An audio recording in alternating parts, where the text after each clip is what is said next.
All right, everyone. So Haquillo could possibly be debuting. This is from WrestleVotes.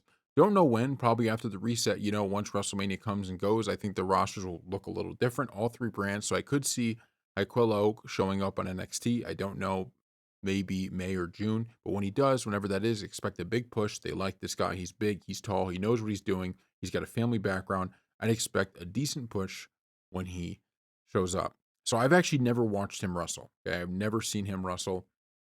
So I can't talk from experience of he'll be good or bad. But I do know the Bloodline storyline carries obviously a lot of hype behind it. And maybe this is an excuse they could use to kind of get it restarted again. Because right now it's kind of in shambles. I mean, everybody's kind of doing their own thing. We still have Jacob Fatu and Solo. What happens with that, we'll see. But as a unit, as a collective unit, it's kind of gone.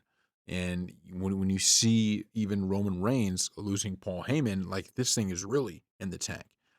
And I'm shocked by that. If you go back and you watch any of our old videos from let's go back 6 months, I thought for sure they had another year's worth of runway for this thing, but they really decided to just call it after the War Games match. And I don't know why. Maybe they are planning to bring it back and this is all building to that.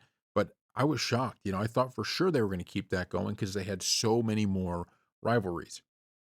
Now, to be fair, the big one would have been Roman versus The Rock, but they did a great job of having The Rock be kind of the power behind the scene of John Cena, right? Or I shouldn't say behind the scenes, right in your face. The power structure, though, that it will now be behind John Cena. So I get that, right? That might have maybe that changed things, maybe that changed what was happening.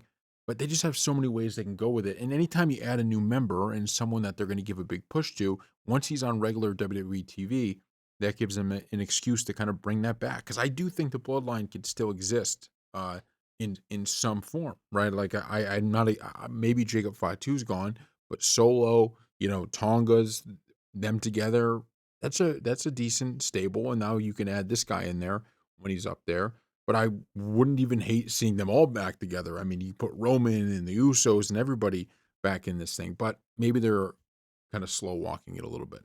So put in the comment section below what you think, and thank you all for watching, and we will see you next time.